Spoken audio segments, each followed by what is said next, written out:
వెంకటేషు చిరంజీవి సినిమాలు వచ్చినాయి.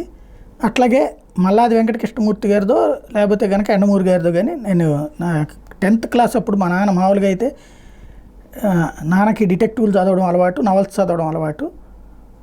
నాకు ఈ చందమామలు, బొమ్మరిల్లులు ఇట్లాంటివి చదివేవాడిని మొదట. ఆ తర్వాత చిన్న బొమ్మలు అంటే చిన్నపిల్లల నవల్స్ చదివేవాడిని. పెద్దవాళ్ళ ఈ నవల్స్ మా నాన్న అది షాపులో అద్దెకి తీసుకొచ్చి ఇస్తుండేవాళ్ళం అనమాట. అవి ఆయన వెళ్ళిపోయిన తర్వాత నేను చదవడం అలవాటు చేసుకుని అట్లా డిటెక్టివ్లు అలవాటు పడ్డా, డిటెక్టివ్ నవల్స్. అయితే నాన్నకి తెలియకుండా జాగ్రత్త పడుతుండేవాడిని.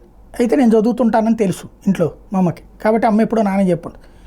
ఆయన అంతటా ఆయన చేతితో నాకు ఇచ్చింది త్రినేత్రుడు అనే నవల అనమాట. అది తర్వాత సినిమాలో కూడా చూసింది. ఎందుకు ఇదంతా చెప్తున్నానంటే, ఒక టూత్పేస్టు ఎక్కువ వినియోగించుకోవాలి అంటే అందులో ఒక పామరుడైనటువంటి వ్యక్తి సవాల్ని స్వీకరించి ఏది అప్పుడే ఎదగాలనుకుంటున్నటువంటి వ్యక్తి ఒక అతను తనకు ఒక ఛాలెంజ్ ఇస్తుంటాడు. నాది పేస్టుల్లో 60% నా బిజినెస్ నడుస్తుంది, అడ్వర్టైజ్మెంట్ కానీ ఏం పెద్ద ఖర్చు లేకుండా ఒక 25 లక్షలు ఎంతో చెప్పి ఇంత నేను ఖర్చు పెడతాను, నా దాన్ని ఇంతకు మించి ఎక్కువ కొనుగోలు చేసేటట్టు ఓ సలహా ఇవ్వమని చెప్తాడు.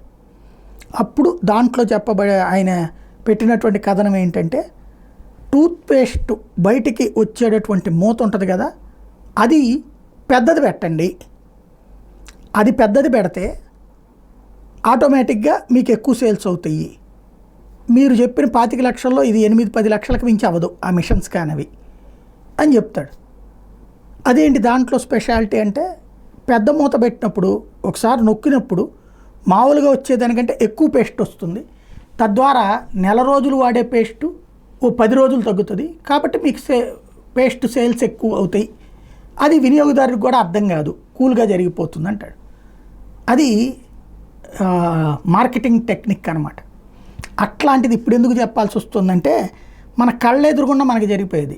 ఇదివరకు 10 రూపాయలకి 4 ఇడ్లీ, ఇప్పుడు 10 రూపాయలకి 1 ఇడ్లీ వస్తుంది. మనకి క్వాంటిటీ తగ్గింది, కొన్ని చోట్ల క్వాలిటీ కూడా తగ్గింది అనుకోండి, క్వాంటిటీ తగ్గింది. అట్లాగే మిల్క్ ప్యాకెట్ క్వాంటిటీ అప్పట్లో 250 ml ఉండేది, ఇప్పుడు అది 180 ml చాలా చోట్ల.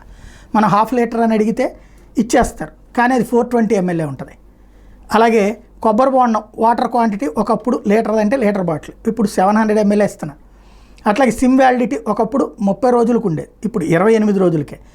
అలాగే తలనొప్పికి సంబంధించిన బామ్ ఇదివరకు 150 గ్రాములు ఉంటే ఇప్పుడు తూకం వేసి బాటిల్ చూడాల్సి వస్తుంది తప్పించి లెక్క తెలియట్లేదు. ప్రతిదీ కూడా తెలివిగా మనకి అదే రేట్లో వస్తున్నట్టు ఉంటుంది, క్వాంటిటీని తగ్గించి పడేస్తున్నారు తెలివిగా. అంటే క్వాలిటీ తగ్గితే కొండం మానేస్తారు, కాబట్టి క్వాంటిటీని తగ్గించేసి కథ నడుపుతున్నది. బట్ ఈ కార్పొరేట్ చీటింగ్ మనం కనిపెట్టాం.